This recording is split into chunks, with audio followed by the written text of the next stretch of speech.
Assalamualaikum warahmatullahi wabarakatuh. Perkenalkan, nama saya Nurhanisa.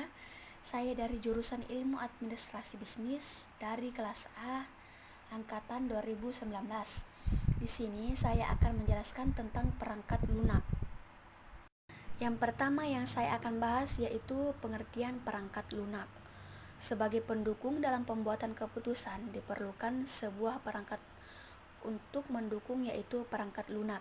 Karena perangkat lunak merupakan program komputer yang berguna untuk menjalankan suatu pekerjaan sesuai dengan yang dikehendaki. Perangkat lunak atau software adalah program komputer yang fungsinya mengarahkan kegiatan pemrosesan dari komputer. Di dalam software berisi instruksi kepada komputer atau pernyataan program yang secara tepat dinyatakan dan diorganisasikan sesuai dengan sintaks dan berbagai aturan tentang konstruksi program. Beberapa program yang ditujukan pada pelaksanaan tugas khusus atau yang memanipulasikan serangkaian data disebut program aplikasi. Selanjutnya yaitu jenis-jenis perangkat lunak. Perangkat keras komputer tidak akan dapat berbuat apa-apa tanpa adanya perangkat lunak. Teknologi yang canggih dari perangkat keras akan berfungsi bila instruksi-instruksi tertentu telah diberikan kepadanya. Instruksi-instruksi tersebut dengan perangkat lunak atau software. Ada dua jenis perangkat lunak, yaitu yang pertama program sistem dan program aplikasi. Yang pertama yaitu program sistem. Perangkat lunak sistem atau sistem software yaitu perangkat lunak yang mengoperasikan sistem komputernya. Perangkat lunak ini terdiri dari 3 jenis, yaitu sistem operasi, sistem utility, dan program bertujuan khusus. Yang kedua yaitu program aplikasi. Program aplikasi adalah program yang ditulis untuk melaksanakan tugas khusus dari pengguna. Jenis program ini memiliki sifat pasti tentang pemrosesan yang harus dilakukan, file data yang harus diproses guna menyelesaikan suatu pekerjaan, bagaimana hasil pemrosesan dilaporkan, dan berbagai rinci yang berkaitan dengan kegiatan khusus atau aplikasi. Perangkat lunak. Perangkat lunak ini terdiri dari 3 jenis, yaitu sistem operasi, program utility, dan program bertujuan khusus. Berikut sedikit penjelasan mengenai klasifikasi program sistem. Yang pertama yaitu sistem operasi. Sistem operasi atau operating system (OS) merupakan program yang ditulis untuk mengendalikan dan mengkoordinasi kegiatan operasi dari sistem komputer. Tugas dari OS adalah mengelola perangkat keras secara hati-hati dalam rangka mencapai hasil sebaik mungkin. Yang kedua yaitu program utilitas. OS juga menyediakan fasilitas sejumlah program bantuan yang disebut dengan operating system service atau utility (bantuan). Program-program bantuan ini misalnya adalah text editor. Dalam program utilitas termasuk program dipilih dan gabung (sorted merge) yang akan memilih data sesuai dengan ukuran alfabetis, numerik, dan berbagai cara pengurutannya, atau akan menggabungkan serangkaian data atau serangkaian file data. Ada beberapa jenis program utilitas, diantaranya yaitu yang pertama, program utilitas pemindahan digunakan untuk memindahkan data atau program dari suatu media ke media yang lain. Yang kedua yaitu utilitas diagnosis, digunakan untuk memberikan pesan kepada pengguna untuk menjelaskan sintaks dan galat logis sebagai bantuan dalam melakukan debugging terhadap program. Yang ketiga yaitu utilitas memory dump, yang biasa digunakan apabila penyusunan program tidak mampu mengisolasi dan mengoreksi galat program. Yang ketiga yaitu program bertujuan khusus.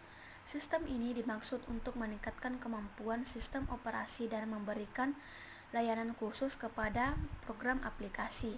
Misal saja program manajemen file yang sangat bervariasi. Yang paling canggih dikenal sebagai sistem manajemen database yang dirancang untuk mengelola seluruh file komputer yang memiliki rancangan file khusus. Selanjutnya yaitu bahasa pemrogram.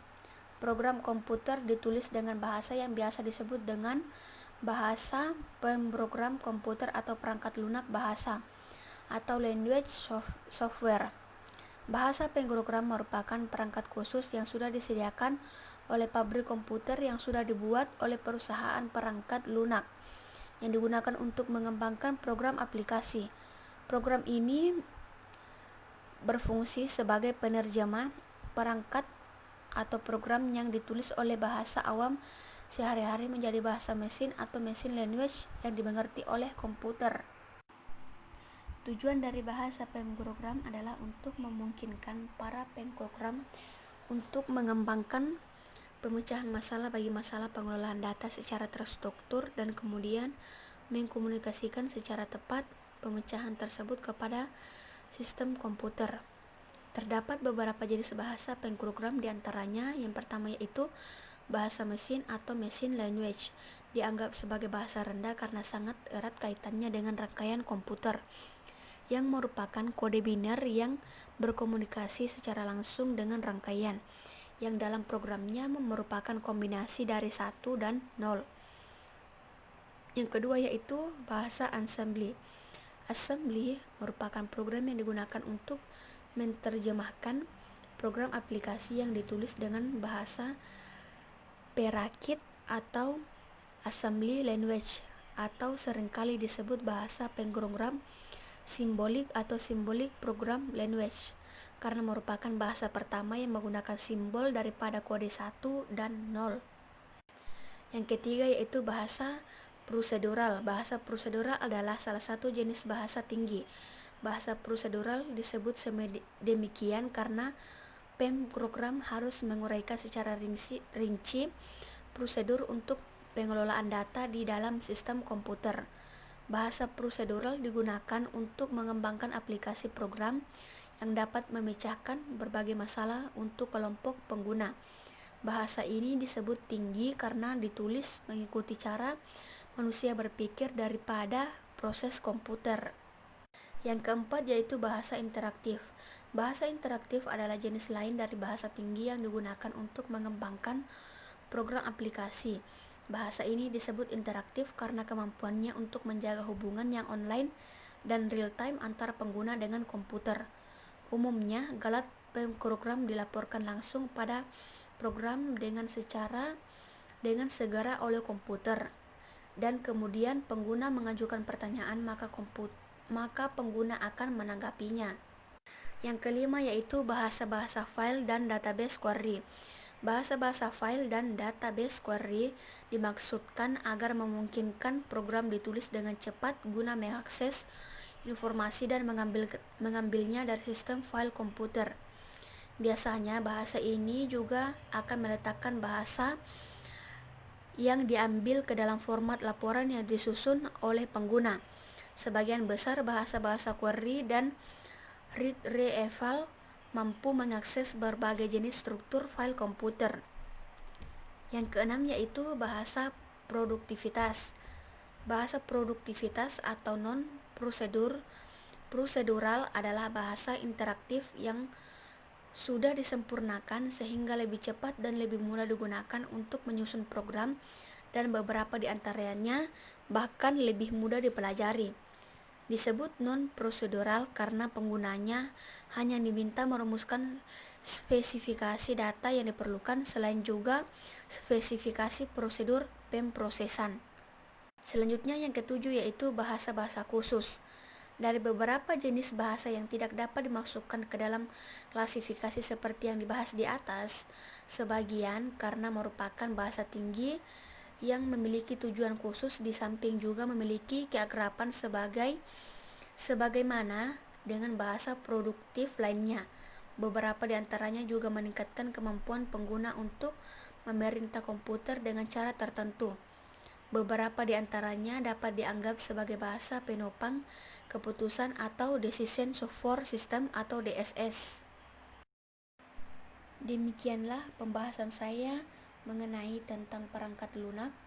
Kurang dan lebihnya mohon dimaafkan. Wabillahi taufiq wal hidayah. Wassalamualaikum warahmatullahi wabarakatuh.